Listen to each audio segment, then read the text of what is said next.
नमस्कार, मैं दुर्गेंद्र चौहान।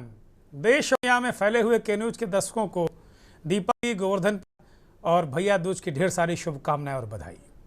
अब बात बिहार के चुनावी रण की, जो सचमुच अब गरमाने लगा। 17 दिनों के इंतजार के बाद, यानी 17 दिन पहले चुनावों का ऐलान हुआ था, आखिरकार महागठबंधन ने अपने पत्ते खोल दिए हैं और चेहरा तेजस्वी यादव का, और संदेश साफ कि अब मैदान में मुकाबला सीधे भाजपा और उसके गठबंधन से है। लेकिन कहानी यहीं खत्म नहीं होती, क्योंकि इस बार सिर्फ नेतृत्व तय नहीं हुआ है, बल्कि सत्ता की साझेदारी का एक नया फार्मूला भी सामने आया है। डिप्टी सीएम के नाम पर सन ऑफ मल्ला, जो खुद को कहते हैं निषादों के नेता, मल्लाहों के नेता, माझी मझवारों के नेता मुकेश सहनी के नाम का ऐलान। राजनीतिक नज़रों से देखें तो यह एक रणनीतिक चाल है, लेकिन सामाजिक दृष्टि से यह उन तबकों में आकांक्षा, उम्मीद जगाने की कोशिश भी है जो अब तक सत्ता के दरवाजे तक पहुंचकर अंदर घुसने का साहस नहीं कर पाए। 2020 में महागठबंधन ने 8 दिन में अपने चेहरे का फैसला लिया था, इलेक्शन के ऐलान के 8वें दिन। इस बार 17 दिन लगे। तो क्या देर का ये फैसला है अब जीत की कहानी लिख पाएगा?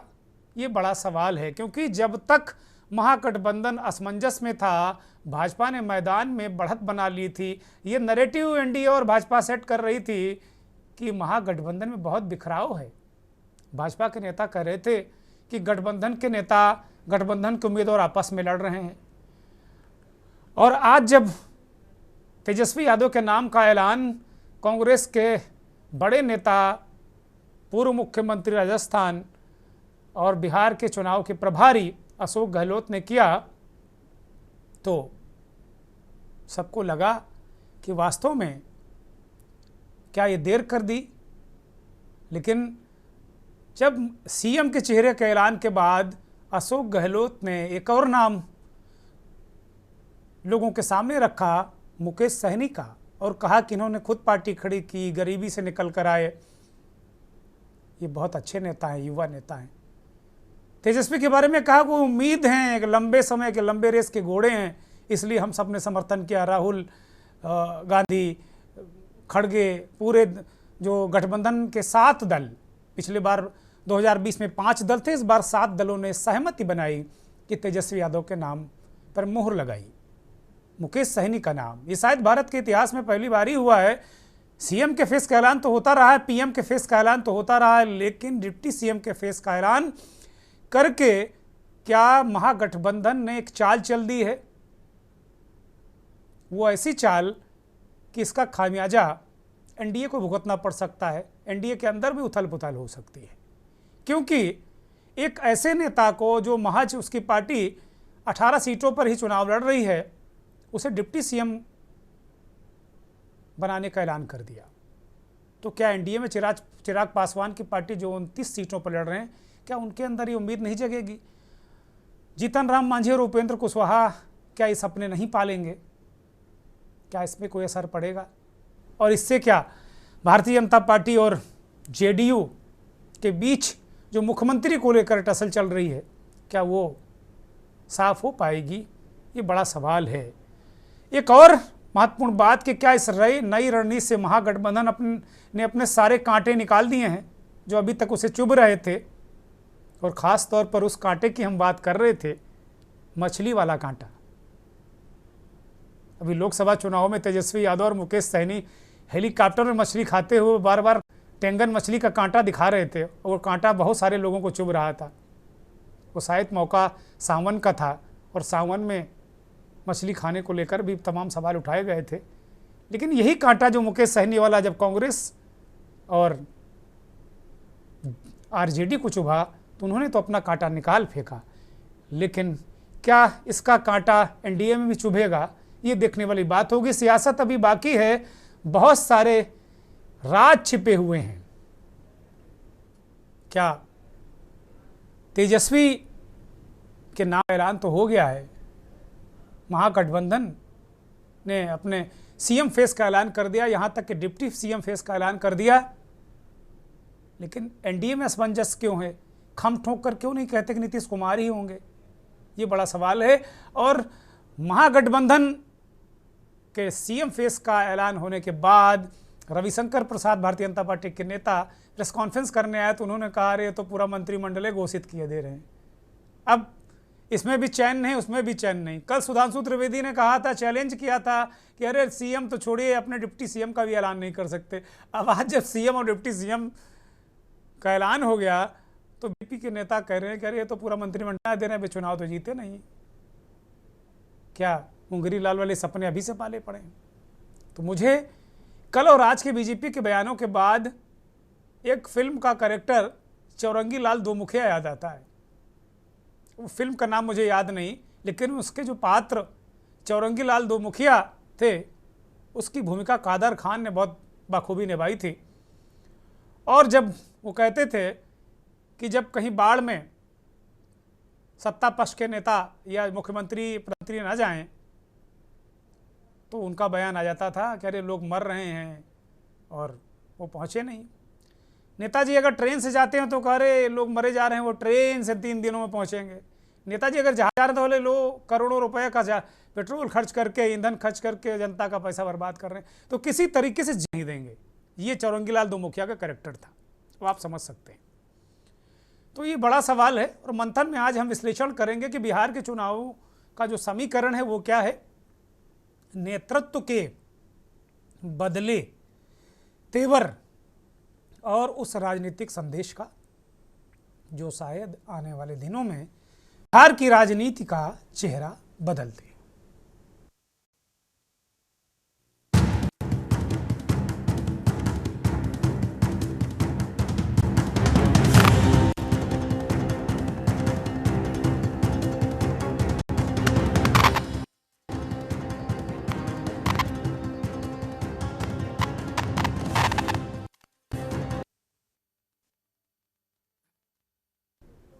बिहार में CM face versus CM face Tejashwi Yadav और सीएम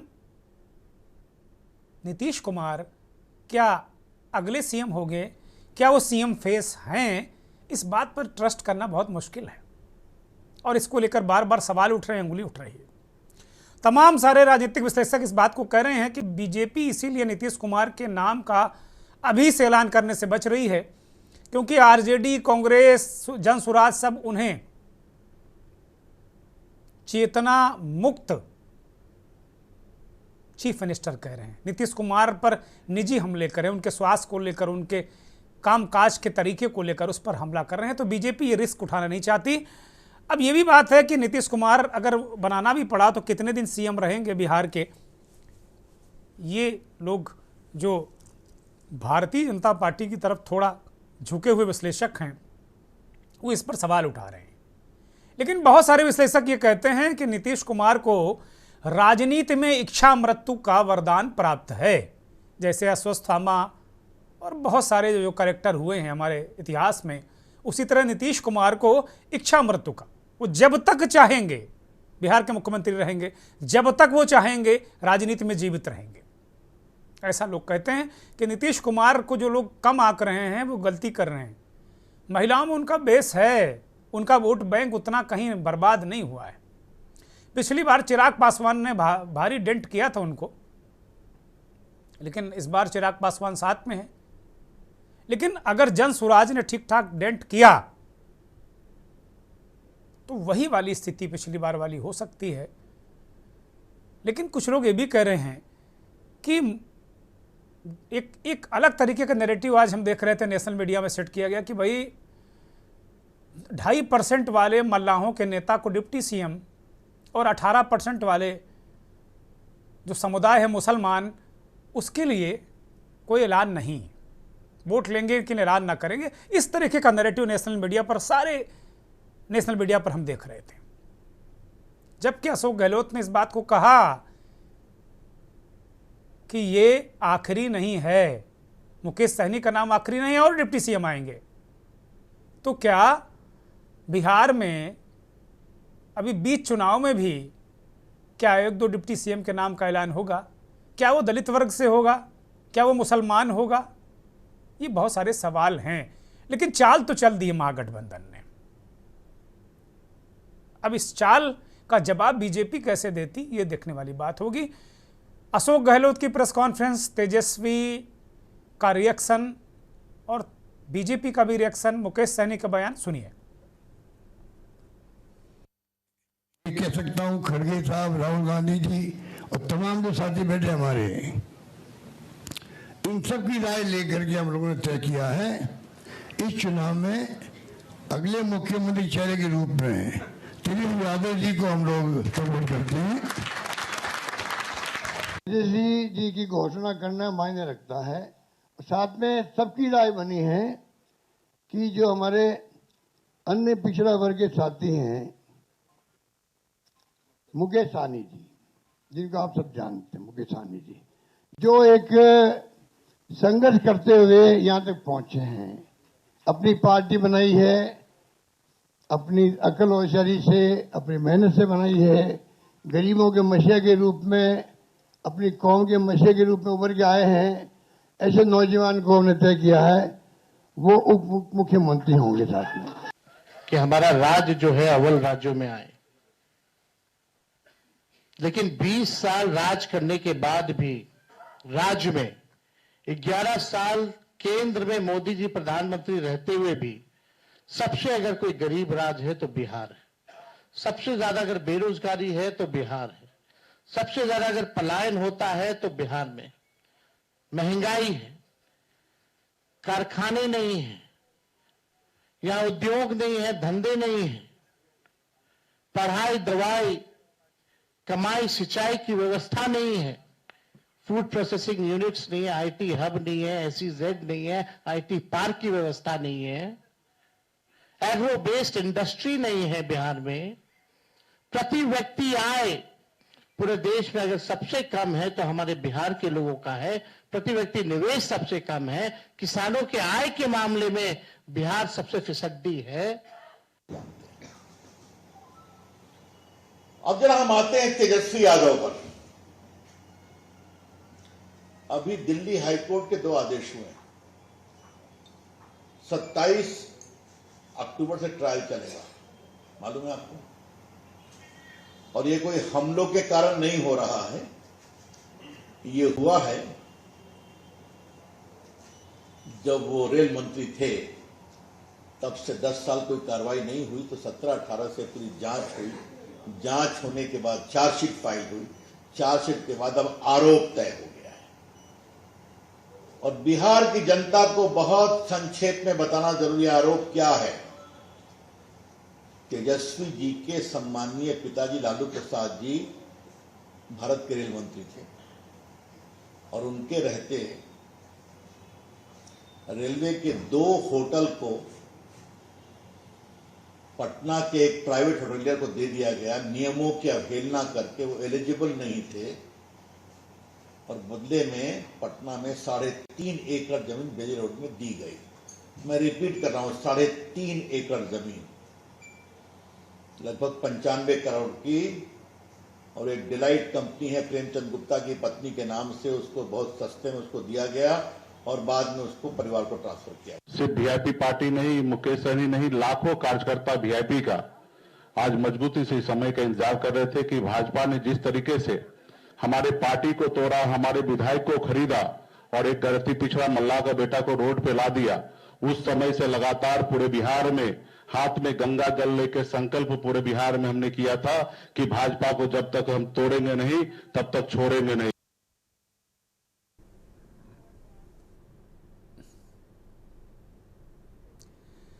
कुछ राजनीतिक विश्लेषक ये कह रहे हैं कि भाई 17%, 18% मुसलमान, 14% यादव, ये 32% होता है। इस समीकरण के बजाय 14% और 2.5%, 16.5% का कॉम्बिनेशन सीएम और डिप्टी सीएम के बीच क्यों बनाया तेजस्वी यादव ने? क्या ये घाटे का सौदा है? खैर, अपने अपने तरीके से परसेप्शन है। अभी वो कह रहे थे रविशंकर प्रसाद कि अभी सुनवाई होनी है, तेजस्वी यादव, संकेत उनका यही था कि वो जेल भी जा सकते हैं, सजा भी हो सकती। खैर, तो देखने वाली बात होगी कब क्या होगा क्या नहीं होगा। लेकिन सवाल ये है कि जो महागठबंधन ऐसा लग रहा था कि बहुत पिछड़ गया है, यहाँ तक कि जो महागठबंधन के पक्ष में बोलने वाले लोग हैं, विश्लेषक हैं, तमाम पत्रकार हैं, तमाम ऐसे लोग हैं, वो भी हताश हो रहे थे कि हो क्या रहा है। राहुल गांधी गायब हैं, तेजस्वी यादव घर में बैठे हैं। एक दिल्ली की यात्रा को छोड़ दे और नामांकन राघोपुर कराने को छोड़ दे तो 18 दिनों से वो घर ही में बैठे हुए हैं। 18 दिन हो गए, 17 दिन हो गए चुनाव घोषित किए। तो तेजस्वी यादव ने क्या ठान रखा था कि निकलेंगे नहीं जब तक नाम की घोषणा नहीं करोगे? क्या वास्तव में इस तरह की स्थिति थी? और अब क्या स्थिति बनेगी, ये बड़ा महत्वपूर्ण है। हमारे साथ मेहमान जुड़ गए हैं। विजय चौरसिया भारतीय जनता पार्टी के प्रवक्ता, शैलेश सिंह कांग्रेस के नेता, सहान परवेज आरजेडी के प्रवक्ता, मनोज दास मनु जेडीए के नेता, जेडीयू के नेता, कुमार कौशलेंद्र वरिष्ठ पत्रकार और मनीष शर्मा राजनीतिक विश्लेषक इस कार्यक्रम में जुड़ गए हैं। सभी मेहमानों का बहुत स्वागत, सभी को ढेर सारी शुभकामनाएं। अभी दीपावली, गोवर्धन पूजा और आज भैया दूज है, बहुत ढेर सारी शुभकामनाएं। कौशलेंद्र जी काफ़ी दिनों के बाद हमारे साथ कार्यक्रम में आए हैं, उनकी चिर परिचित मुस्कान दिल को आनंद दे रही, बहुत शुक्रिया, बहुत धन्यवाद। तो सीधे अब शैलेश सिंह के पास ही जाएंगे। शैलेश सिंह, आज इस घोषणा के बाद राष्ट्रीय मीडिया में इस बात का परसेप्शन था कि लालू यादव ने आप लोगों के साथ गुंडागर्दी की, बल्कि भारतीय जनता पार्टी के नेता और डिप्टी सीएम सम्राट चौधरी ने कहा कि लालू यादव ने कांग्रेस के साथ ही गुंडागर्दी कर दी। अपने लड़के को जबरदस्ती धमका के कांग्रेस को उन्होंने सीएम का कैंडिडेट घोषित करा लिया। एक तरीके से शुरू से मैं देख रहा था, 1 to all सारे में नेशनल मीडिया में था कि कांग्रेस ने घुटने टेक दिए। बीजेपी के नेता रविशंकर प्रसाद वो दिखाने आ गए थे कि देखो राहुल गांधी का पोस्टर में कहीं ना नाम है ना पोस्टर है, राहुल गांधी क्यों नहीं गए।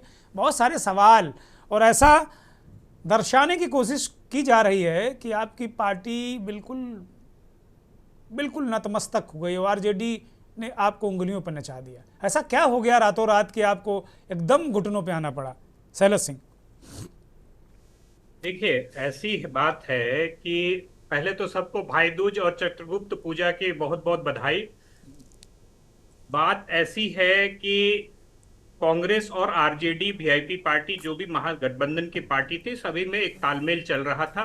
टिकट के बंटवारे का इंतजार था और हम लोगों ने टिकट के बंटवारे का इंतजार करते हुए सभी पे समन्वय बनाया, और समन्वय बनाने के बाद हम लोगों ने ये घोषणा की कि भाई सीएम का फेस कौन होगा, डिप्टी सीएम का फेस कौन होगा। हम लोग इंतजार कर रहे थे कि और कौन कौन टूट के हमारे साथ मिल सकते।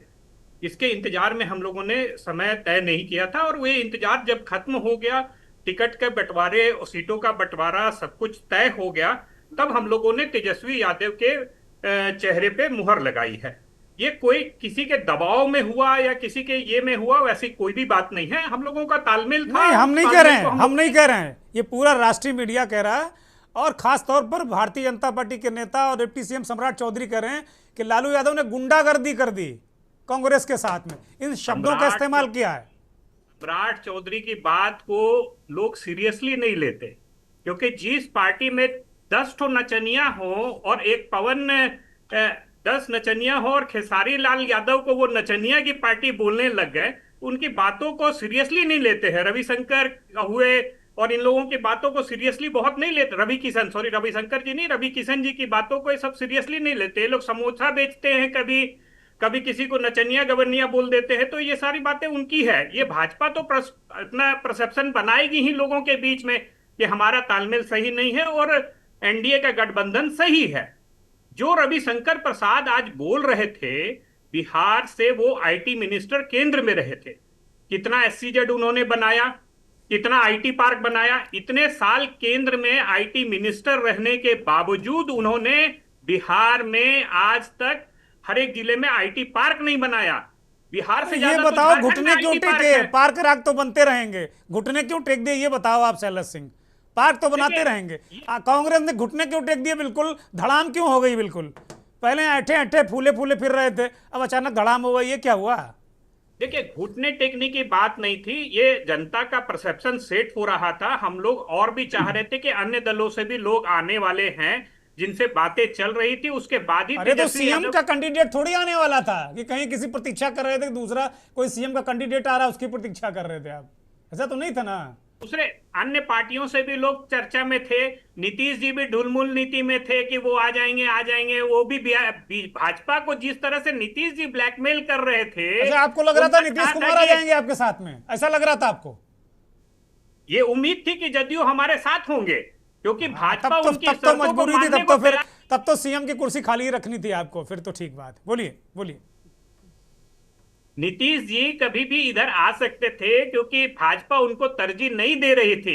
आज भी भाजपा अरे ने तो आप मजबूरी लोगों की में कोई ही बात नीतीश जी को हुई थी शैलेश सिंह, आप लोगों को कोई बात हुई थी कि हवाई में गांठ लगा रहे हैं? कोई बात आप लोगों की हुई थी कांग्रेसियों की क्या उनसे? देखिए, बहुत लोगों से बातचीत चल रही थी, बहुत सारे चीजें सामने आ रही थी, मीडिया में भी सामने आ रही थी, हम लोगों के पास भी आ रही थी। छनकर बहुत सारी बातें आई, उसी चीजों का इंतजार था जिसके चलते हम लोगों ने घोषणा नहीं की थी। जब ये टिकट बंटना और सीट बंटना सारा तय तमन्ना हो गया, उसके बाद हम लोगों ने घोषणा की और अपने महागठबंधन को एकजुट रखा है। और हम लोग बिहार में सत्ता में काबिज होने वाले हैं। और भाजपा गठबंधन जो है सत्ता से कोसों दूर है, ये भाजपा ने खुद ही देख लिया है और यही दिख रहा है। जिस तरह अच्छा, से ठीक है। वोट चोरी हो रही थी, वो उसका यही मापदंड था कि हम कहीं नहीं हैं, तो किसी तरह से वोट चोरी करके सत्ता में आने की कोशिश कर रहे थे।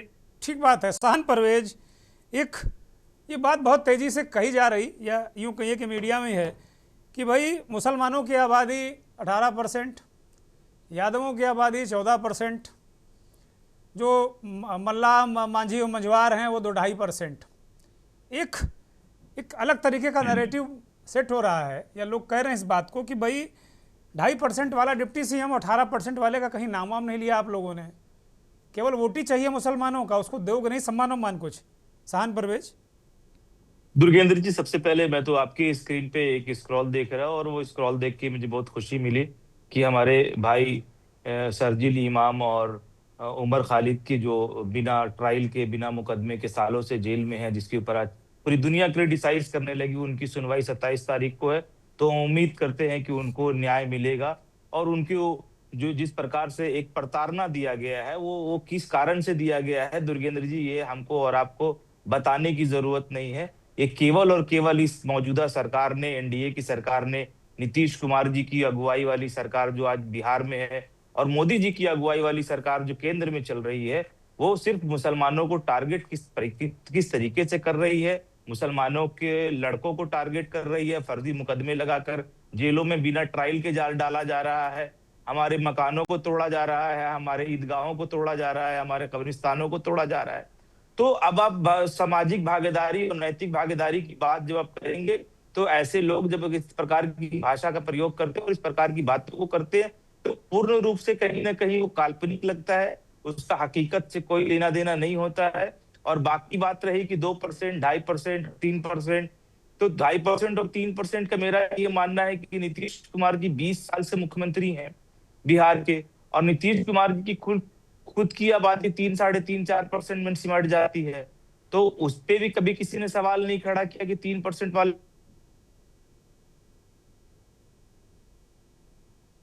शान परवेज, आपकी आवाज़ नहीं मिल रही, मुझे लगता है एक ब्रेक लेना पड़ेगा। शान परवेज का जो नेटवर्क है दिक्कत में है और हम अपने शेड्यूल ब्रेक पर जा रहे हैं। आप देख रहे हैं के न्यूज़, खबरों का सारथी।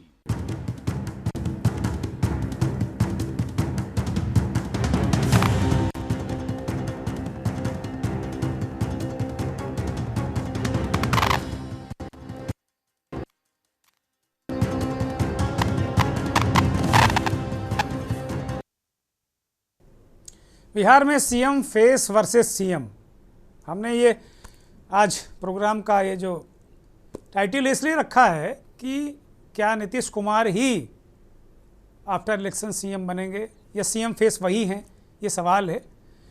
और इसी पर हम चर्चा कर रहे हैं। लगातार हमारे साथ पैनल में लोग जुड़े हुए हैं। विजय चौरसिया, भारतीय जनता पार्टी के नेता की तरफ मैं रुख करूंगा। विजय जी, अब जिसको कल तक पूछा जा रहा था कि भाई महागठबंधन में सीएम का फेस कौन, आपके राष्ट्रीय प्रवक्ता कल पूछ रहे थे सुधांशु त्रिवेदी, कह रहे डिप्टी सीएम का घोषित कर दो। अब आज उन्होंने डिप्टी सीएम का भी घोषित कर दिया। और अशोक गहलोत ने इस बात को पूछ लिया कि भाई आपका फेस कौन है, और आप ये मत कहिएगा महाराष्ट्र की तरह कि भैया शिंदे के नेतृत्व में चुनाव लड़ेंगे और बाद में फिर फडणवीस चीफ मिनिस्टर हो गए। तो अब इससे काम नहीं चलेगा। अब आपको स्पष्ट बिहार की जनता को बताना पड़ेगा कि नीतीश कुमार ही चुनाव के बाद चीफ मिनिस्टर होंगे अगर आपका गठबंधन सत्ता में आया। और डिप्टी सीएम का भी नाम बता दिया, तो आपको भी नैतिक रूप से कहीं ना कहीं दबाव है कि आप भी डिप्टी सीएम का नाम बताइए, सीएम का नाम बताइए। विजय चौरसिया, चुनाव से पहले दुगेंद्र साहब हम लोग मंत्रिमंडल साझा नहीं करते, और जहां तक सीएम क्या चेहरे की बात अच्छा, दूसरे से पूछते हैं कि तुम अपने सीएम का नाम बताओ, तुम अपने डीएम से डिप्टी सीएम का नाम बताओ, और जब खुद फंस गए तो कहेंगे हम मंत्रिमंडल नहीं बनाते हैं। चौहान साहब जी, ये आप खबर नवीसों ने भी कई बार पूछा है। अरे कल ही सुधांशु त्रिवेदी की प्रेस कॉन्फ्रेंस देख लीजिएगा। मेरे पास इतना वक्त नहीं कि मैं उनकी बाइट दोबारा सुनवाऊं, उसको देख लीजिएगा। उन्होंने डिप्टी सीएम का भी नाम पूछा है कल ही, और आज ही बता दिया गया उनको।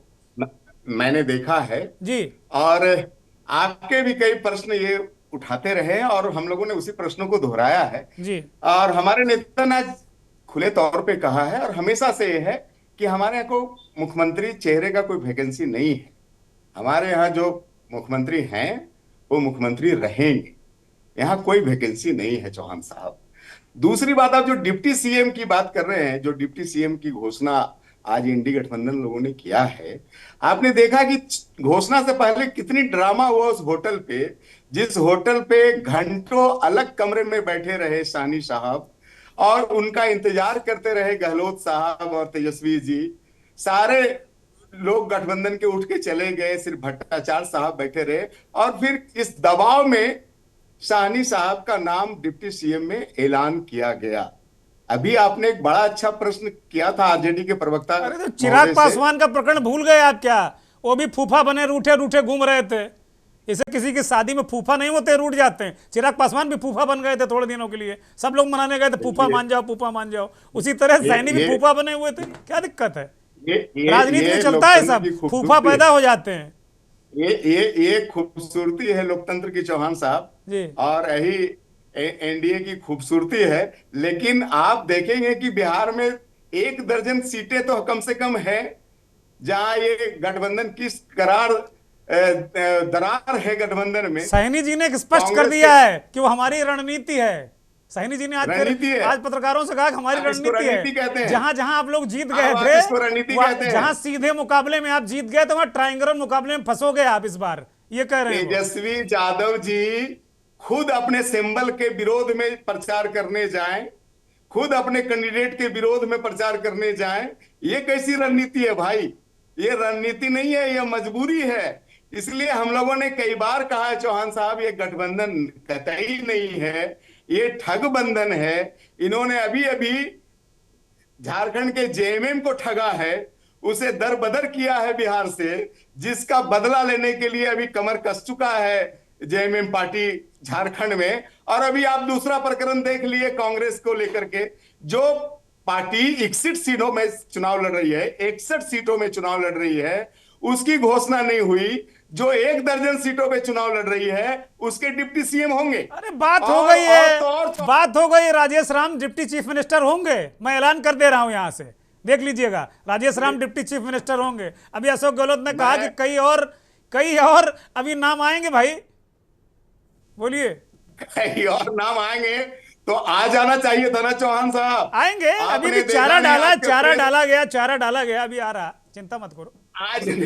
आज आपने देखा नहीं, प्रेस ब्रीफिंग में राहुल जी का प्यारा चेहरा ही गायब कर दिया इन लोगों ने। अरे राहुल गांधी राष्ट्रीय नेता हैं क्या? बिहार के नेता हैं जो उनका चेहरा रखा जाए? क्या बात कर रहे हैं आप?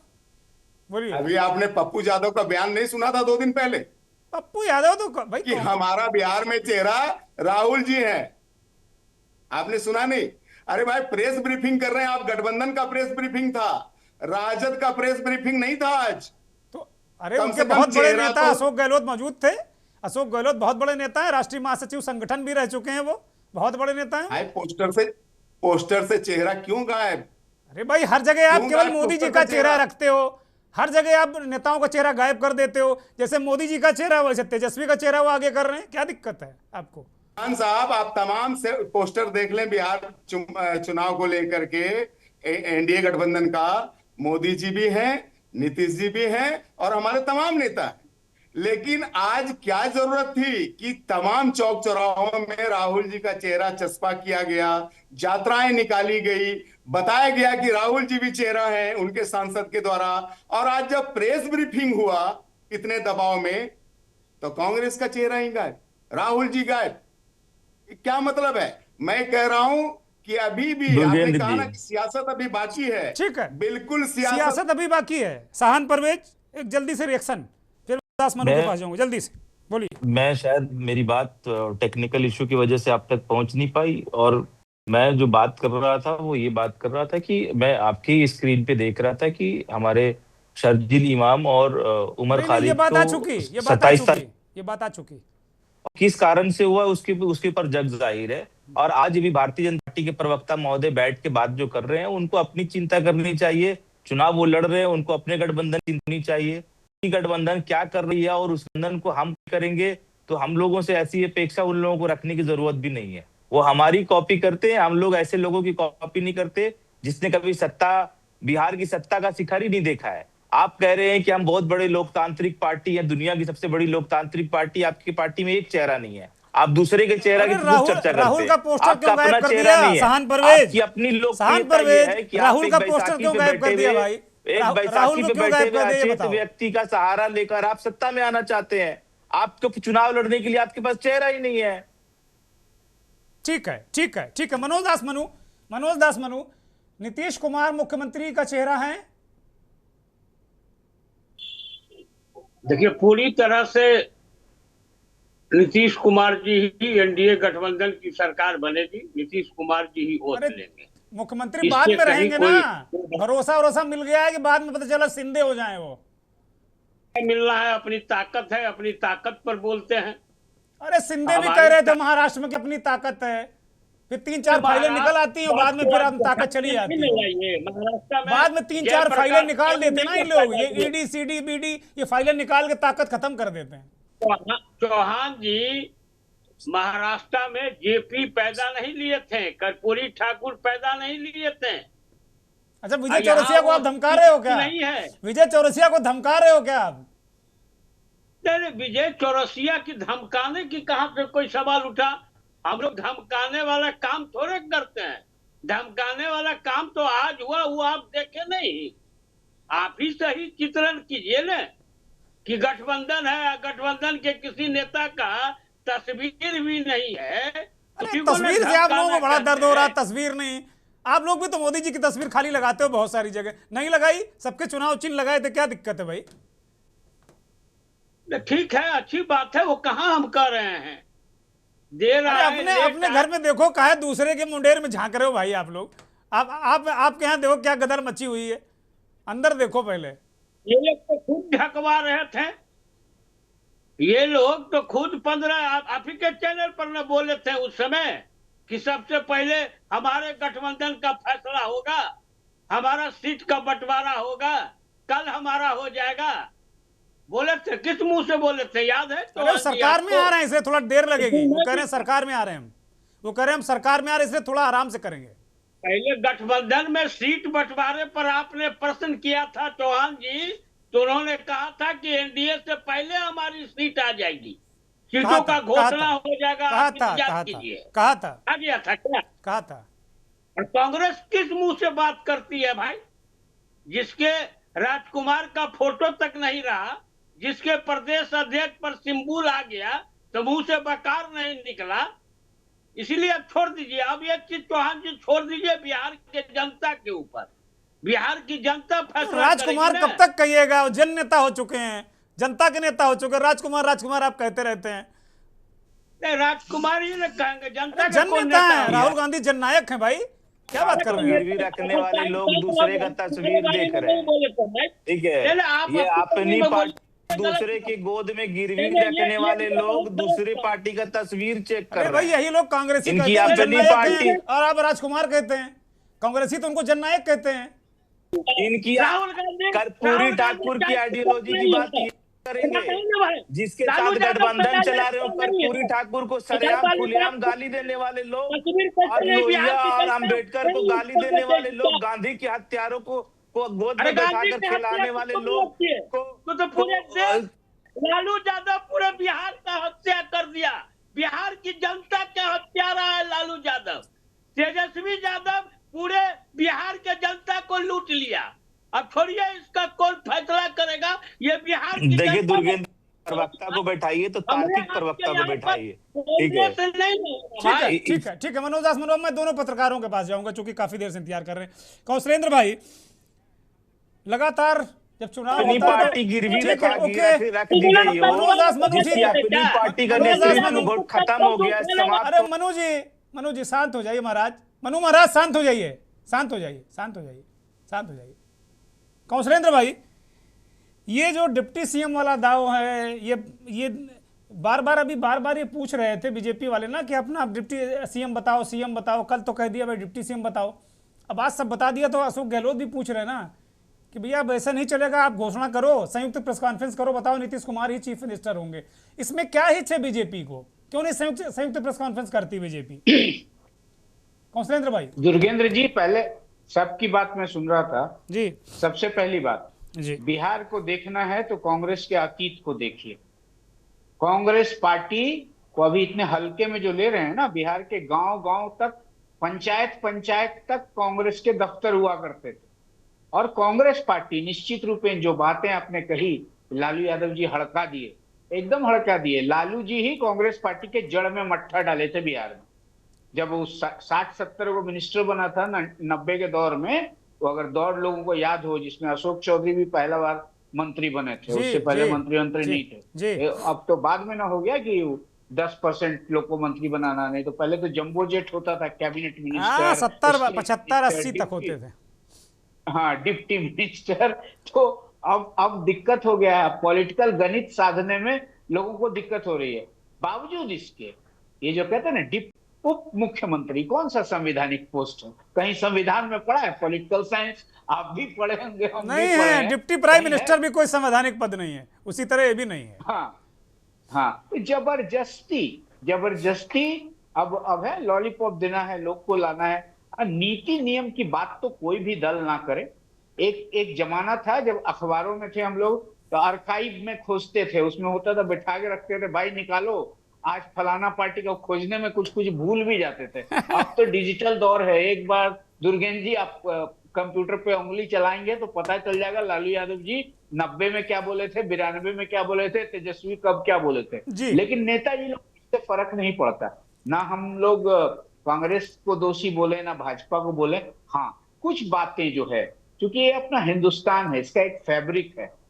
भाषा पानी बदलने के बावजूद हम लोग पाकिस्तान अफगानिस्तान नहीं बने, हम लोग बढ़ते रहे। तो इसमें सबका योगदान रहा है। अभी जो आपका सवाल है कि कांग्रेस को हड़का दिए लालू यादव, तो मैं आपसे लगभग सहमत हूं।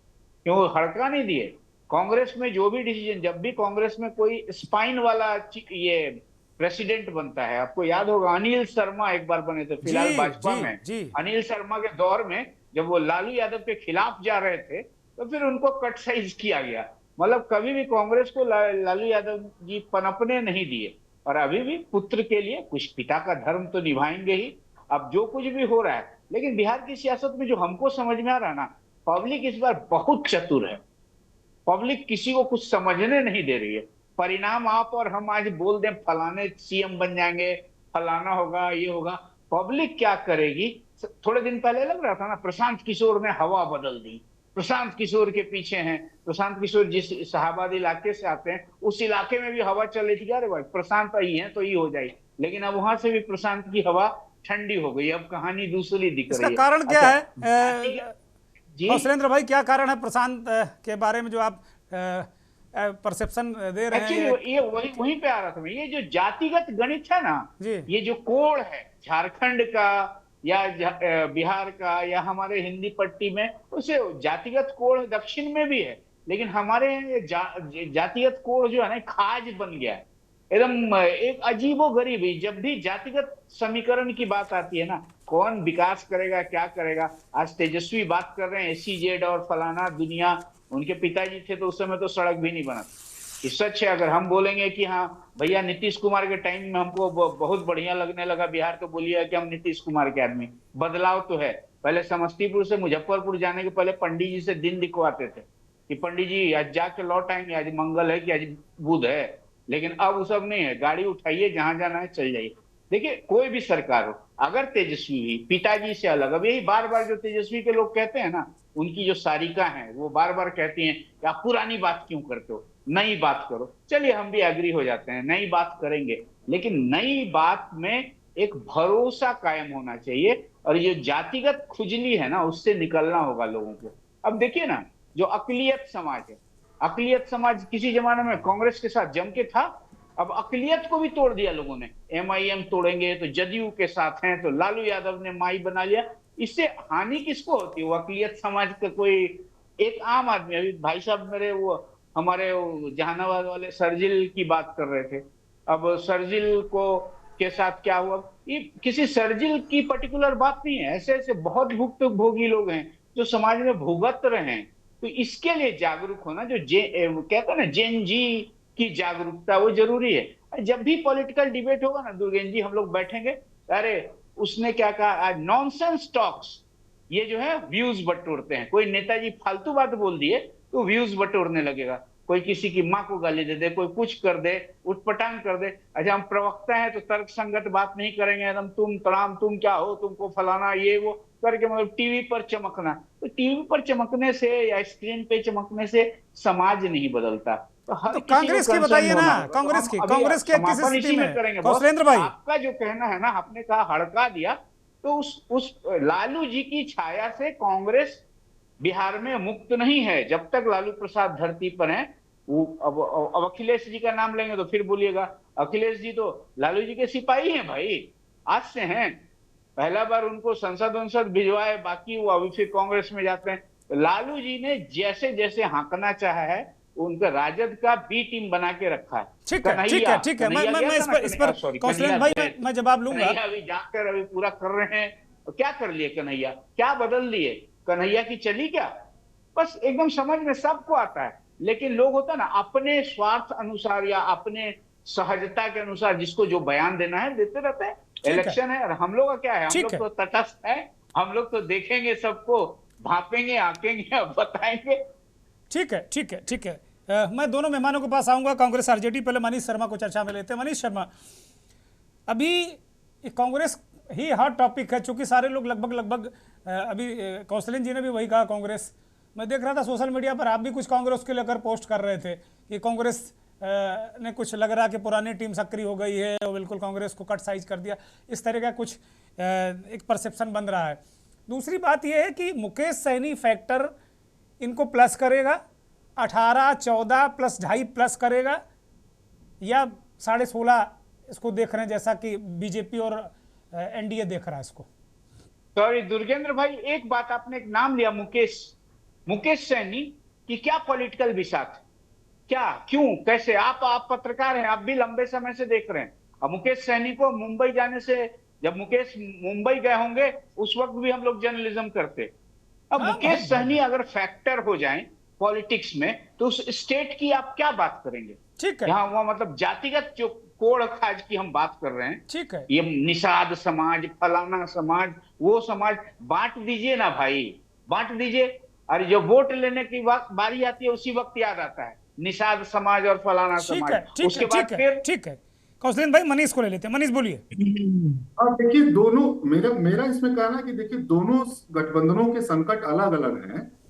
आज जो घोषणा किया है मुख्यमंत्री का और डिप्टी सीएम का, उससे देखिए बीजेपी के जो एनडीए के उसमें उसके ग्रुप में एक दबाव बढ़ गया उनके ऊपर। एक तो पहले ये समझना चाहिए कि अभी तत्काल अमित शाह ने जिस तरह से बोल दिया कि मुख्यमंत्री बाद में तय होगा, अभी नहीं तय होगा, तो पहले से ही नीतीश जी के जनाधार में एक तनाव था। नीतीश जी के जनाधार में, जो बहुत ताकतवर जनाधार है, जिसके ऊपर बीजेपी की बहुत निर्भरता है, उसमें एक तनाव था। देखिए आज की घोषणा से, वो देर से घोषणा हुई है, उसको वो लोग मास्टर स्ट्रोक बोल रहे हैं, मैं इसको ऐसे नहीं देखता। मेरा मानना है देर से घोषणा, उस पर हम अभी तुरंत आएंगे इस पे।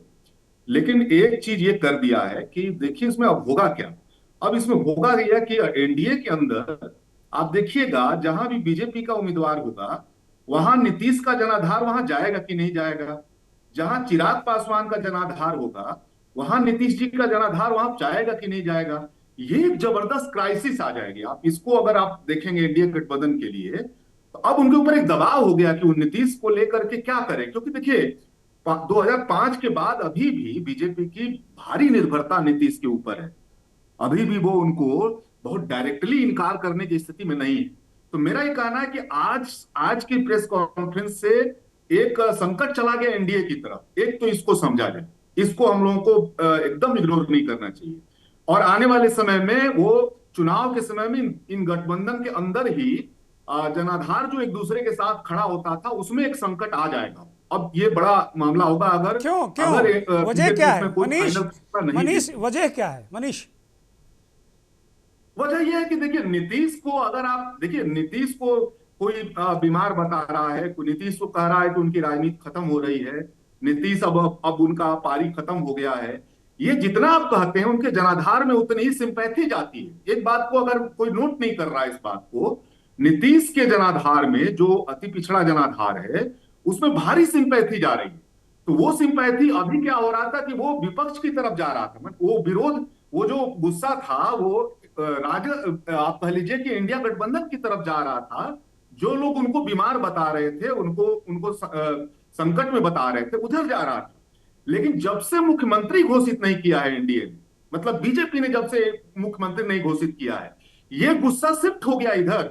और अब चूंकि राजद गठबंधन ने, अब जो इंडिया गठबंधन ने अपना मुख्यमंत्री घोषित कर दिया, तब ये गुस्सा अभी इसमें डिग्री का, बहुत बड़ा डिग्री का अंतर आएगा। और ये परेशानी एनडीए के सामने चुनाव में खड़ी हो जाएगी। जो जनाधार है, एनडीए के नेता तो कह रहे हैं नो वैकेंसी, हमारे यहाँ चीफ मिनिस्टर की वैकेंसी नहीं, पहले से फुल है। मनीष जी क्या कह रहे हैं? हमने कहा कि भाई एनडीए के नेता और प्रवक्ता सारे लोग तो यही कह रहे हैं, खासतौर पर बीजेपी के, कि हमारे यहाँ सीएम की वैकेंसी नहीं है, नो वैकेंसी, हमारे यहाँ फुल है। से अभी ये कोई मानेगा इसको? वो तो ऐसा कोई चुनाव नहीं बिहार में जिसमें नीतीश को सामने नहीं छोड़ रहा है, मुख्यमंत्री नहीं घोषित किया। मानेगा? बच्चा नहीं मानेगा, ये छोटा बच्चा भी नहीं मानेगा। ये अभी के दौर में ये कहना उनके लिए पर्याप्त नहीं है। मतलब अगर ये भी न कहें कि वो मुख्यमंत्री नहीं बनाएंगे, तब भी लोग मुख्यमंत्री नहीं बनेंगे, अगर वो कह रहे हैं। क्योंकि अभी ऐसा कोई चुनाव बीता नहीं है जिसमें उन्होंने नीतीश को मुख्यमंत्री के बतौर पेश नहीं किया। पहली बार बिहार की राजनीति में 2005 के बाद पहली बार ये हो रहा है कि नीतीश को अमित शाह जैसे नेता ने, मोदी जी जैसे नेता ने आज तक उनको मुख्यमंत्री नहीं घोषित किया। ये आप समझ लीजिए। और नहीं किया, यह नहीं किया खाली, अभी तक तो वो 3-5 कर रहे थे, अब तो उन्होंने डायरेक्ट कह दिया कि अब विधायक दल तय करेगा। ये सारा चीज समझिए। दूसरा मैं कह रहा था कि ये दूसरे गठबंधन का संकट कुछ और है। ये जो अब लेट हुआ है, ये जो यहाँ पे आप देखेंगे, आप ये जो राजद के तेजस्वी को मुख्यमंत्री घोषित करने में, तो ये केवल सीट का तनाव नहीं था। अगर इसको आप ध्यान से देखेंगे, आमतौर पर लोग मान रहे थे कि कांग्रेस सीट के तनाव को लेकर के ज्यादा से ज्यादा सीट हासिल करना चाहती है। जब ज्यादा सीट हासिल कर लेगी तब वो मुख्यमंत्री का घोषित करेगी। सवाल ये नहीं था। कांग्रेस के अंदर दो विचार थे। एक विचार वो जो जंगल राज वाला नैरेटिव है राजद को लेकर के, कि जो ही राजद को आगे करेंगे, जो बीजेपी प्रचारित करती है, नीतीश प्रचारित करते हैं कि जो ही राजद को आगे करेंगे तो महिलाओं का जो जनाधार है, अति पिछड़ों का जो जनाधार है, और अपर कास्ट का जो बीजेपी से इतर वाला जो जनाधार है, वो जनाधार वहां से छिटक जाता है। ये एक विचार है जो लंबे समय से चल रहा है। इसके प्रभाव में देखिएगा कांग्रेस के अंदर भी इसके एक धड़ा इसके प्रभाव में आया। और आपने ध्यान दिया होगा कि चुनाव से ठीक पहले वहां के प्रदेश अध्यक्ष को बदल दिया गया। जो राजद की छाया में रहने वाले माने जाते थे, अखिलेश सिंह को हटा दिया वहां से, राजेश राम को वहां का प्रदेश अध्यक्ष बनाया। आपने देखा होगा कृष्णा अल्लावरू को वहां एक दक्षिण भारत से भेजा, जिनकी जो बहुत निशाने पे हैं, उनके तनाव कहा जा रहा है। और राहुल गांधी की यात्रा वहां पे बढ़ा दी गई, आप ध्यान दिए होंगे। लेकिन एसआईआर के बाद जब से मुख्यमंत्री का मामला सामने आया, अभी भी मनीष यही कह रहे हैं लोग कि भाई लालू यादव ही चला रहे हैं पार्टी, लालू यादव ने सरेंडर करा दिया, तो फिर बदला क्या? ये सवाल नहीं है। सवाल ये नहीं, सरेंडर करने का मामला नहीं है। ये एक्सट्रीम बात हो गई। ये इसकी कोई मतलब नहीं है। कांग्रेस के अंदर ही एक दो धड़ा है जो कह रहा है कि हमको अपने स्वतंत्र ढंग से, हमको अति पिछड़ा दलित जनाधार में जाना है, अपर कास्ट का भी जो प्रोग्रेसिव हिस्सा है उसको अपने साथ लाना है, हमको राजद की छाया से निकल करके ही कर सकते हैं। यह विचार कांग्रेस की जो नई टीम का विचार था, उसका नेता राहुल गांधी थे, इसीलिए अल्लाह वारू को भेजा, इसीलिए आप राजेश राम को भेजा, इसीलिए वहां वो जो अखिलेश सिंह जो माने जाते थे राजद के, लेकिन कन्हैया कुमार की नहीं चली, उनको मनीष कन्हैया कुमार की नहीं चली, वो ढक्कन हो गए वहां। मेरा ये मानना है कि इस प्रेस वार्ता के बाद वो देखिएगा, आप ध्यान दीजिए, ये जो ऐसे ही नहीं बोला जा रहा है कि राहुल गांधी नहीं रहे प्रेस वार्ता, बात प्रेस वार्ता की नहीं है, बात उस फोटो में नहीं है। आप ध्यान दीजिएगा, अगर एसआईआर के बाद, एसआईआर की यात्रा के बाद, वोट चोरी की यात्रा के बाद राहुल गांधी बिहार गए ही नहीं, दुनिया भर घुमाए, मैंने देश के अंदर भी बहुत जगह घुमाए। आप ध्यान दीजिए कि राहुल गांधी ने बिहार की यात्रा नहीं की, तो इसका मतलब ये है कि कांग्रेस के अंदर भी एक तनाव है। आज मैनेज कर लिया, एक बात अपर हैंड कांग्रेस ने ले लिया, अपर हैंड राजद ने ले लिया, अपर हैंड इंडिया गठबंधन ले लिया, संकट एनडीए की तरफ जाने वाला है, लेकिन इंडिया गठबंधन के अंदर का जो विवाद है वो हल नहीं हुआ है, वो संकट भी बना हुआ है। ये अलग बात है कि ये स्ट्रोक जो उसने मारा है, इसके चलते एनडीए के पाले में संकट कई गुना बढ़ गया। ठीक है, ठीक है। अब बहुत जल्दी में दोनों प्रवक्ताओं से हम जवाब ले लेते हैं। सहान परवेज आरजेडी के प्रवक्ता हैं। सहान परवेज, अभी भी संकट बना हुआ है, मनीष कह रहे हैं, जल्दी से बोलिए। मनीष जी की बात बहुत इधर उधर की हो गई। वो कह रहे हैं कि ओबीसी लीडर नीतीश कुमार का वोट बैंक है, जबकि ओबीसी की पूरी लड़ाई लालू यादव जी ने लड़ी है। सामाजिक न्याय की लड़ाई लालू यादव जी ने लड़ी है। सुनिए, अति पिछड़ा ओबीसी की बात आप कर रहे हैं, माइनॉरिटीज की बात कर रहे हैं। सुनिए, एक जो नैरेटिव, एक सुनिए ना, अब आप बोल रहे थे, हम सुन रहे थे, बस एक सब अति पिछड़ा बोला मैं। ठीक ठीक, अब आप सुन लीजिए कि जितनी लड़ाई लड़ी गई अति पिछड़ों की, दलितों की, माइनॉरिटीज की, वो सामाजिक न्याय की का काल रहा लालू जी का। और लालू जी ने कहा कि हमें सामाजिक न्याय की लड़ाई करने की बात कही। और आज अगर कोई अति पिछड़ा को राजनीति में लाने की बात कर रही है, या राजनीति में अगर मजबूरी हो गई है, तो उसमें सबसे बड़ा देन है लालू यादव जी का। और आप कहते हैं कि अति पिछड़ा की जब बात होगी कुमार जी के साथ, अरे भाई नीतीश कुमार जी, अगर अति पिछड़ा समाज 30% 32% समाज है, वो अगर पूरा का पूरा आप जोड़ देते हैं कि अति पिछड़ा नीतीश जी के साथ है, तो अति पिछड़ा की लड़ाई हम लोगों ने लड़ी, वो कहां चली गई? आज जब टिकट बंटवारा हुआ होगा दुर्गेंद्र जी, तो सबकी सांसें फूले। हमने जो कहा कि को भी जगह दिया, हमने कायस्थों को भी जगह दिया, हमने अल्पसंख्यकों को भी जगह दिया, हमने दलितों को भी जगह दिया, और हमने ओबीसी को भी जगह दिया। क्या हमने नीतीश कुमार जी आज के लोगों को भी जगह दिया? और अब बताइए आप कि नीतीश कुमार जी की पार्टी अपने समाज को छोड़कर दूसरे से बाहर नहीं निकल पा रही है। किन किन लोगों को टिकट मिला है? अब बताइए आप कि इतना बड़ा, जिसको आज आप कह रहे हैं ना, एक तरफ जेडीयू ने पोस्टर जारी किया कि एक तरफ लड्डू बटा, दूसरी तरफ कड्डू बटा, मुसलमानों पे कटाक्ष करते हुए आज कहा उन्होंने। और तो आप जिस सोशल मीडिया पे नैरेटिव की बात कर रहे हैं, उस नैरेटिव की बात मैं भी कर रहा हूं। आज मैं पूछना चाहता हूं कि क्या नीतीश कुमार जी, अगर आपको 18% मुसलमानों की इतनी चिंता है, तो आप जबरदस्ती की जो बैसाखी पे बार बार सीएम बन रहे हैं, क्या आप उसमें मुसलमानों की भूमिका तय करेंगे? जवाब ले लेते हैं। ठीक है, शांत परवेज, ओके, जवाब दीजिए। मनोज दास मनु, जवाब दीजिए। देखिए चौहान जी, जवाब क्या देना है, जवाब तो जनता देगी। आज जनता 2025 से दे रही है। अति पिछड़ों के लिए इन्होंने काम किया, मुस्लिमों के लिए काम किया, जिन जिन लोगों के लिए लगातार काम किया, वो लोग तो इनको 2005 से बाहर किए हुए हैं। तो इससे तो अब यही समझेंगे ना। अब ये 2025 में क्या होगा चौहान जी, यहाँ पर हम बोल के अब नहीं कह सकते कि हमने ये किया, हमने वो किया। ये जनता इसका फैसला करेगी। मनोज, आप प्रतिक्रिया बहुत, आप चिढ़ जाते हैं मेरी बात से। मैं कोई एक से जवाब दे दीजिएगा। मैं बहुत संयम से पूछ रहा हूं आपसे कि क्या जदयू से आरजेडी की सीटें कम है? क्या आपसे मेरा वोट परसेंटेज कम है? हमें साइड करने की बात आप कर रहे हैं कि जनता ने हमें साइड किया। जनता ने हमें साइड किया है, जनता ने आपको साइड किया है। ये तो आप बता दीजिए कि क्या आपसे हमारा वोटिंग परसेंटेज कम रहा है? ठीक है, अभी बाकी दो लोग अभी हैं, उनसे जवाब लेना है। बोलिए जल्दी से, छोटा जवाब दे दीजिए मनोज दास मनु, फिर मैं शैलज सिंह के पास जाऊंगा। भाई नहीं, सीटें कम होने की बातचीत नहीं है। क्या यहाँ पर जो राजनीतिक विश्लेषक बैठे हों, वो इस चीज से हम इनकार कर सकते हैं क्या कि अगर चिराग पासवान जिस साथ लड़े होते तो इनकी इतनी सीट आती क्या? इसे भी तो इनकार नहीं किया जा सकता है। इस बार क्या ज्यादा सीटें लाएंगे आप? चिराग पासवान आपके साथ में इस बार? ज्यादा सीटें लाएंगे कि नहीं लाएंगे ये हम कोई जादूगर नहीं है।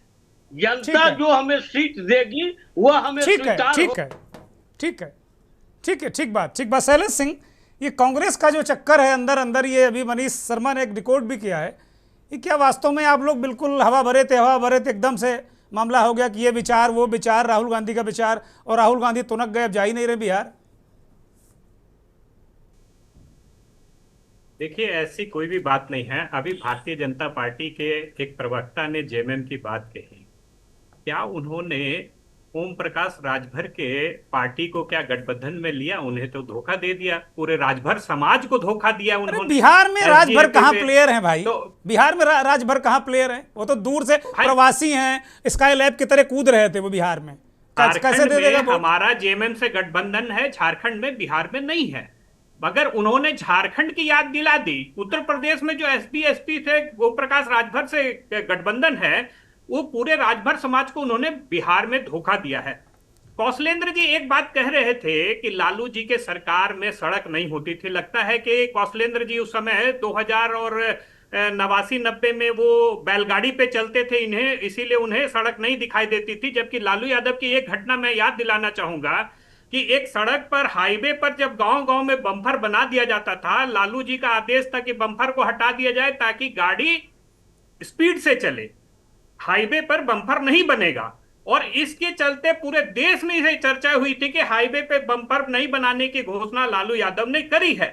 तो कौशलेंद्र जी शायद उस समय बैलगाड़ी पे चलते थे। शैलेश सिंह जी बतौर राजनीतिज्ञ बन रहे शैलेश जी, बतौर राजनीतिज्ञ अगर बात करेंगे आप, बतौर राजनीतिज्ञ की बात कर रहे हैं कि नहीं होती थी, ऐसी बात नहीं थी।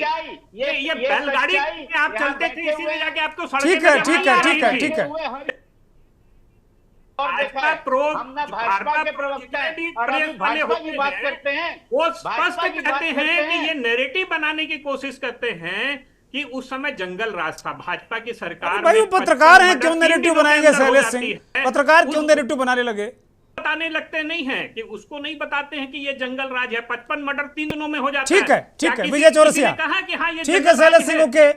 55 मर्डर 3 दिन में, अभी भी सरकार आपकी उसी की बात कर रहे हैं। जवाब दिए जल्दी से, फटाक से बोलिए। हो गया दुर्गेंद्र जी, अगर अब आप अगर बीच में ना बोले शैलेश जी, तो फिर जरा इनके ज्ञान चक्षु खोल दूं। बस विजय फाइनल करता हूं। ठीक